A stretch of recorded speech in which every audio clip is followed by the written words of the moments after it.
It is a night of anticipation, another night of anticipation for video game fans as Nintendo's latest console goes on sale just after midnight. Denise, that line here at Game Crazy in Redmond is starting to get pretty long. In just a few hours, the line went from a handful of people to well over 100. It's designed to appeal to not only testosterone-charged adolescents, but the whole family, even mum. Now, I'm willing to bet that anyone that's had any sort of contact with the news is familiar with the Nintendo Wii. This device sparked a revolution in gaming, which might seem like a bit of a silly thing to say today given where motion controllers went, but it's definitely pushed some companies to think outside the box. With the Wii turning 15 years old in all regions in 2021, I think it's time we take a look back at this mighty device and how it fought against its foes by tapping into the casual market.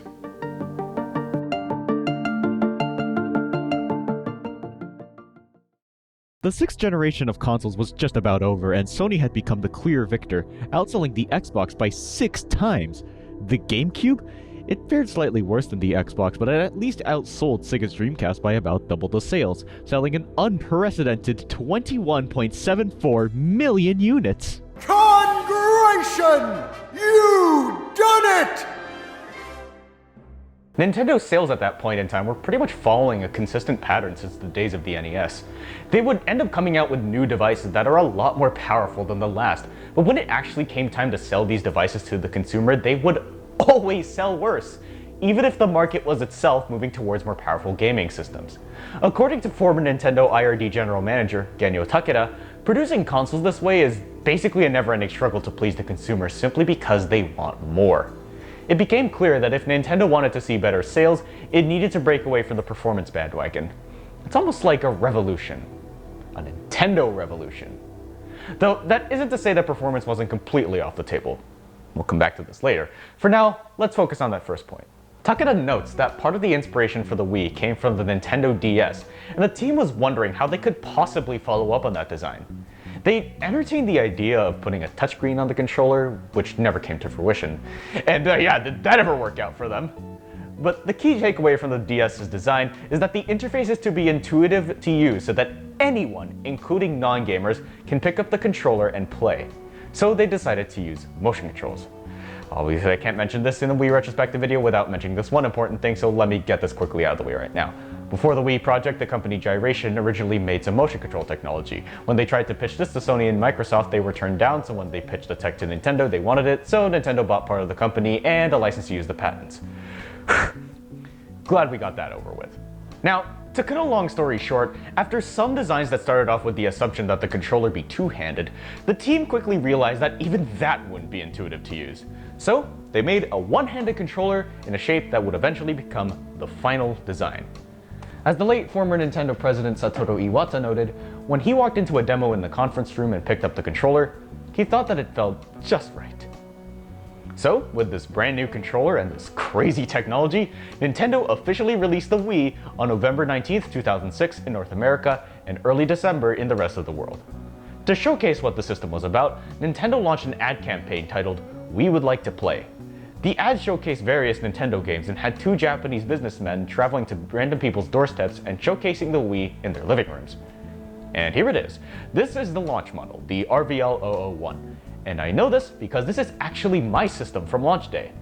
I remember first hearing about the Wii's release over the radio and seeing those commercials popping up all the time on TV. And as soon as I did, I knew I wanted one. And now I will not be able to play Wii Sports Tennis without hearing Kodo inside the Sun remix. Apart from this model, you'll also come across the Wii Family Edition released in 2011, which got rid of the stand and GameCube compatibility, and the Wii Mini, a cost-reduced model with a top-loading disk drive and no SD card slot, S-video output, and internet connectivity, which was first released in Canada in 2012, and to the rest of the world later on. And I know this because I remember seeing ads for these when they were being tested here. One thing you'll immediately notice with the Wii, when pitted against its contemporaries, is just how small it is.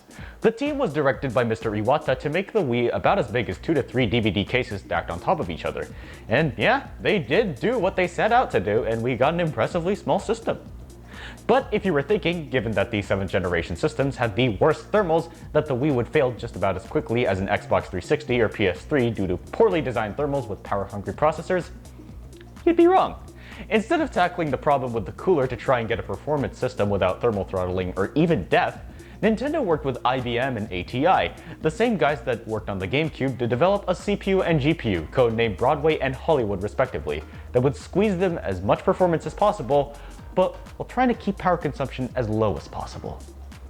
And to put it simply, the final processors that went into the system made it basically a faster, undervolted GameCube running at about 18 watts under load.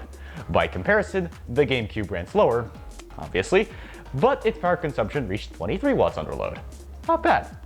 This allowed the system to have the lowest failure rate compared to its competitors, so even if you didn't realize that standby mode will cause the GPU to run at full load and heat up, the most you might probably experience is black and white dots on the screen, and your system probably won't die out, but of course, your mileage may vary. So with that, let's continue with the physical tour. On the front, we have power, reset, and eject buttons, as well as the disk slot, which also has an LED light around it for notifications or when the system power is on. Under this little flap here, we have a sync button and an SD card slot. On the rear, we have two USB ports, the tiny fan, and proprietary ports for power, AV, and the sensor bar. Note that RGBS video output is disabled on North American units. That said, you still have the option of going with good old YPBPR if you so desire. But if you've been on my channel for long enough, you know that I bought the official S-Video cables from Nintendo's online store 5 years ago. And you might be surprised and or delighted to know that I still have this piece of garbage from that same time period.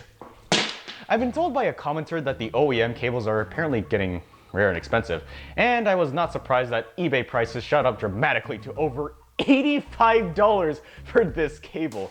So if you have one, consider yourself lucky. And if you're shopping for one for your PVM N-Series display or whatever other display you might have, please be very careful about cables with composite ends because poorly made cables can cause interference on the screen. Moving to the side or the top of the console, depending on whether you have the stand attached, you'll notice we have GameCube controller ports and memory card slots on this model. The Wii CPU was backwards compatible with the Gecko architecture from the GameCube, and therefore these original systems were backwards compatible with GameCube software. These ports are here obviously so that you can use GameCube controllers and memory cards to play those games.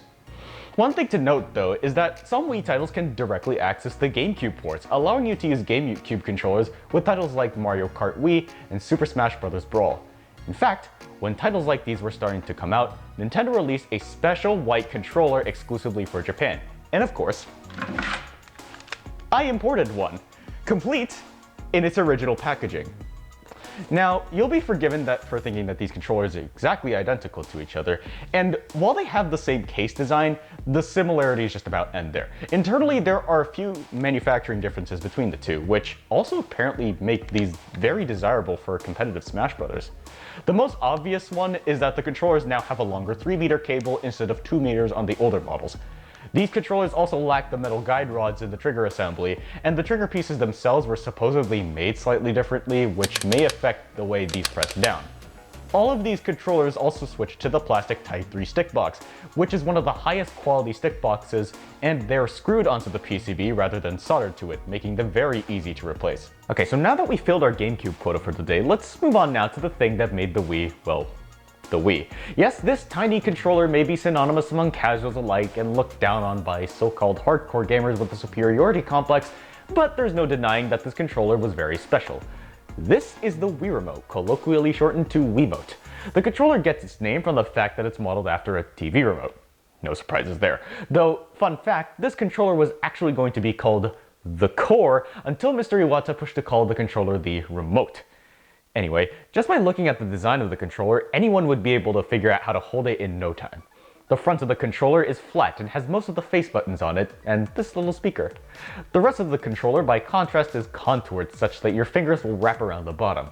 Your index finger will then naturally rest on the also curved B button that's tucked inside this little cavity. The unique part about this controller compared to other systems is that it's centered around motion controls, and you move this controller about to play. To prevent tracking errors, an infrared sensor is integrated into the controller, and the system came with a sensor bar so that it would know the controller's absolute position in space. Now, to be clear, the sensor bar only emits infrared light. It doesn't actually report any data back to the system. This is also why you can use 2 candles in place of a sensor bar should yours be broken or missing. And to make sure that you're playing safe, the controller also has a built-in strap and comes with this silicone jacket. In case a game needs more controls than what's available on the Wii Remote, there's an accessory port on the bottom. The system came with one nunchuck controller, which has an additional control stick, triggers, and sensors. With very few exceptions, the plug will also have this connector hook thing that attaches to the strap to make sure the lead doesn't swing wildly should it become accidentally disconnected or something. So now that we covered the hardware, let's put in a couple AA batteries and hook the system up. This is the Wii menu, and it's a point-and-click affair. You click the thing you want, get a little intro ditty, and you're off to the races. The system itself came with a bunch of applications. The Mii channel, where you can create your own avatars, or Miis, and even use them in games. This channel alone was already hours of fun messing around with its seemingly limitless customizability, allowing you to create some really out there Miis. If you have a 3DS or personal trainer walking for the DS, you can transfer these Miis using the Connect to DS function by pressing AB1 and then holding 2. You can also store these Miis in your Wii Remote if you want to take it to another system. The Photos channel allows you to project your photos and do some fun things with it, like doodle on it or solve a puzzle. You can even post photos you have to the Wii message board and send them off. More on that later. The now defunct Wii Shop channel allowed you to buy digital software titles onto your system. You had a selection of smaller titles that could be downloaded to the system, known as WiiWare titles, some more channels like YouTube, Hulu, and the Internet channel, and you could download games from the famed Virtual Console series. Virtual Console was a collection of old titles that can be had for just a few bucks per game. All in all, a total of 527 games were available worldwide on Virtual Console, including region-specific games. You could even buy games from Nintendo's old rivals, including the Genesis, the Commodore 64, MSX in Japan, and even arcade titles. These emulated really well on the Wii, and you can tell a lot of love went into this. Case in point, the Wii will normally run at 480i, just like every system at the time. But for systems and games that use 240p video output, which is all of them except rare exceptions, the Wii will actually output its video in 240p, which is really good since you get a nice progressive scan picture. Every system except the SNES and N64 can be controlled with the Wii Remote on its side, but you have the option of using the classic controller, which I don't have, and a GameCube controller. The weather and news channel are exactly what they say they are and can be re-enabled with Reconnect 24 with kind of up-to-date information, which is neat. What's also neat is the ability to register friends on your console and exchange messages on the Wii message board. Now, sending your next novel isn't exactly ideal on the virtual keyboard, but you do have the option of using a USB keyboard if you so desire.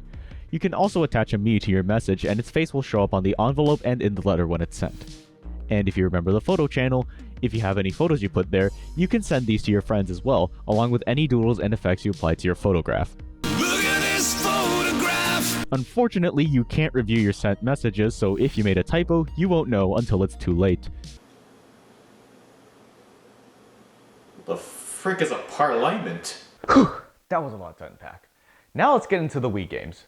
The Wii came packaged with Wii Sports in North America and Europe. In Japan, this title was sold separately since packing in games wasn't exactly a thing they did there. Reggie Fils-Aimé recalls during his 2019 lecture at Cornell University that Iwata didn't agree with including Wii Sports with the console, citing that the Wii's temptation would be so powerful that the customer would be compelled to buy both the system and the game. The Japanese market made a decision to sell the software separately. We made the decision to include it.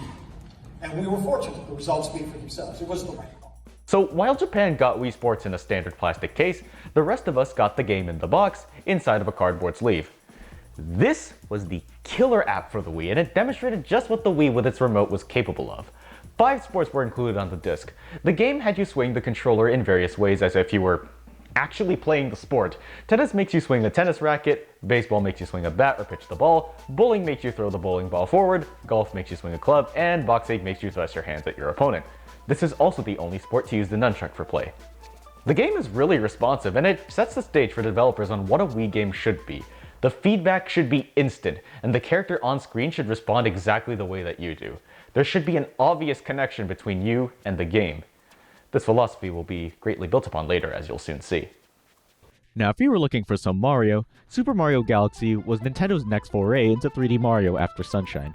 It follows the traditional 3D Mario formula established up to that point with multiple worlds with numerous objectives to clear one at a time. The catch is that some of the actions require you to use the pointer or to shake the Wii Remote. And it also takes place entirely in outer space, which means some of the level design can get really crazy. An excellent Mario 3D game this is, and would later earn its spot in Super Mario 3D All-Stars for the Switch, which is what I'm showing you here. But what about a racing game? Mario Kart Wii is Mario Kart, but with motion controls.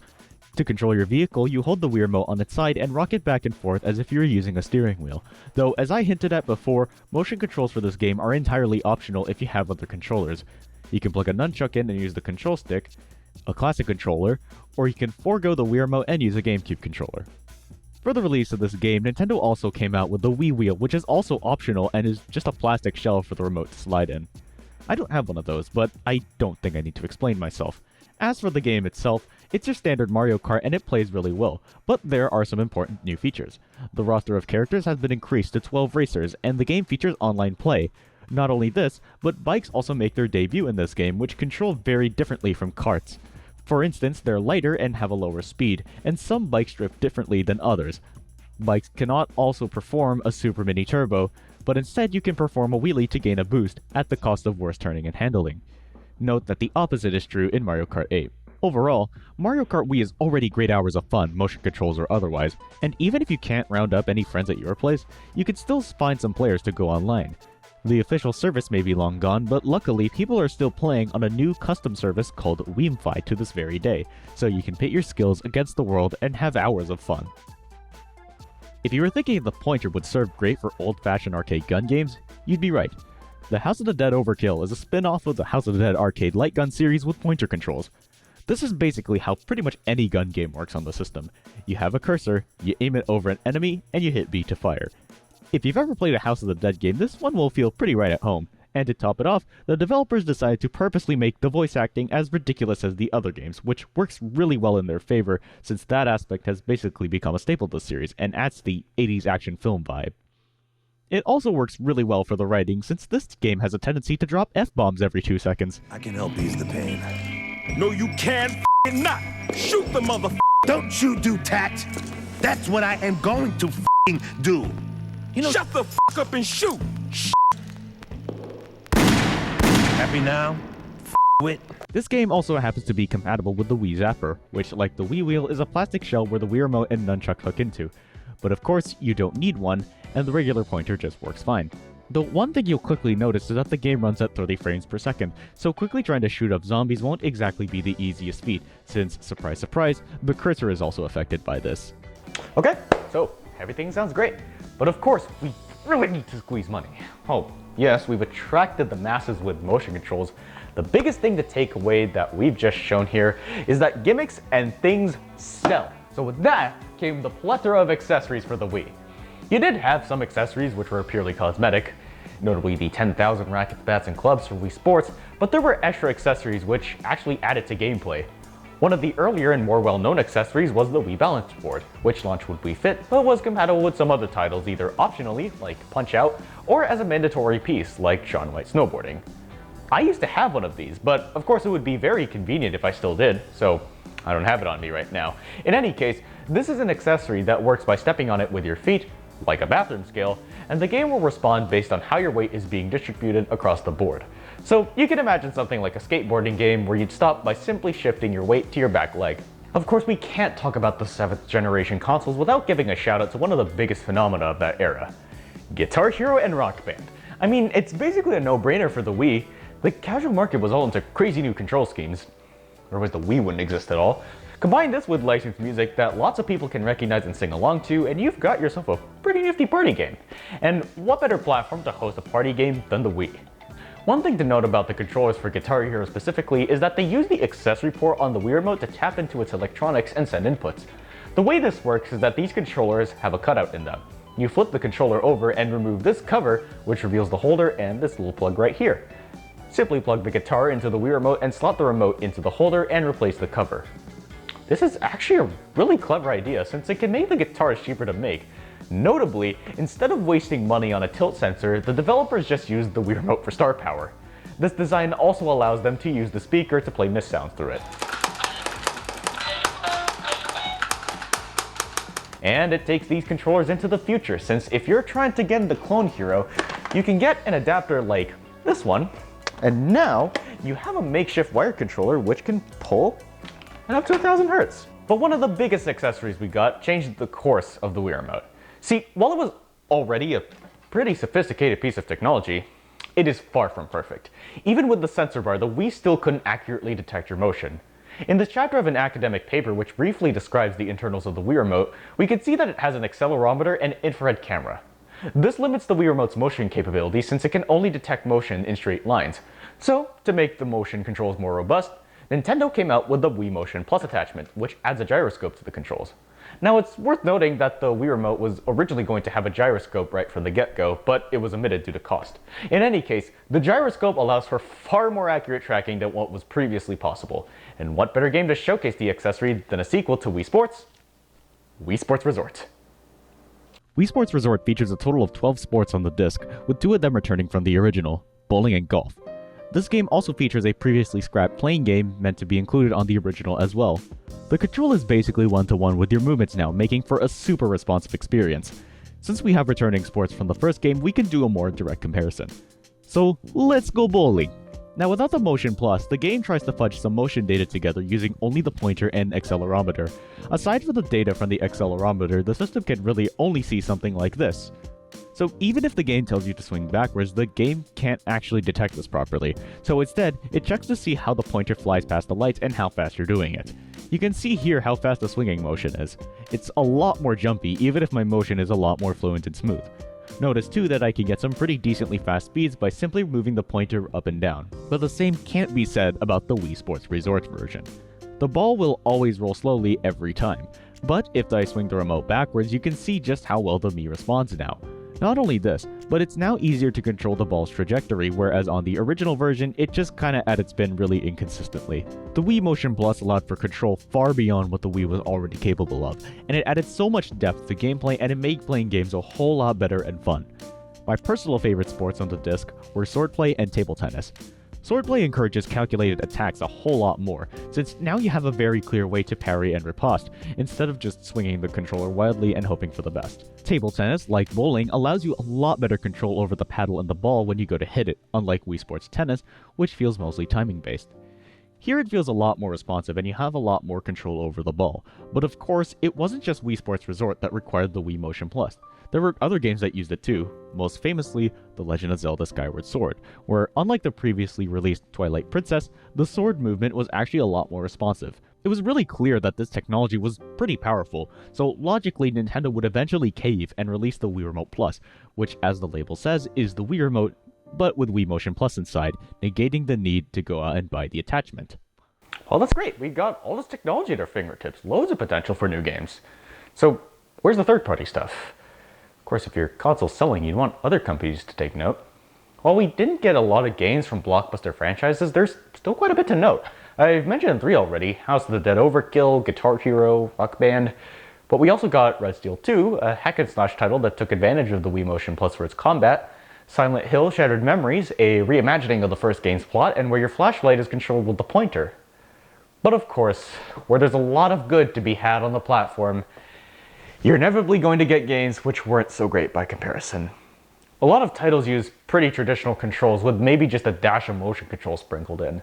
Some games were generally just not well received, like Epic Mickey, even though I kinda enjoyed that one back in the day, and Just Dance, which I could have talked about, but honestly I think Dance Central is a whole lot better. And that's where we get into the shovelware titles. The Wii was very infamous for the loads of shovelware that was flooding its library.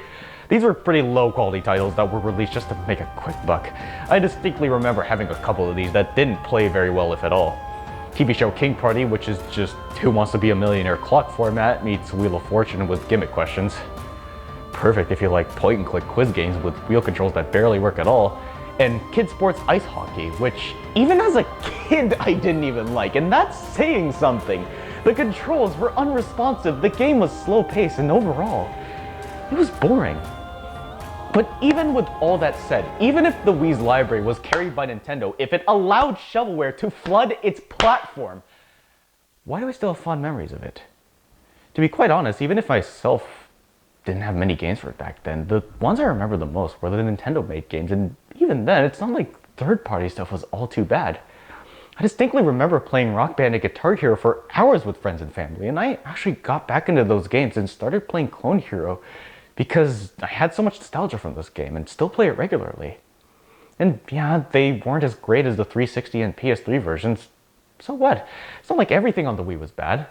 The best games for the Wii were the ones that truly embraced what the Wii was. It was a system that was capable of new experiences, its games were simple to play, and its motion controls played a central part in providing a unique gameplay experience that can't be replicated elsewhere.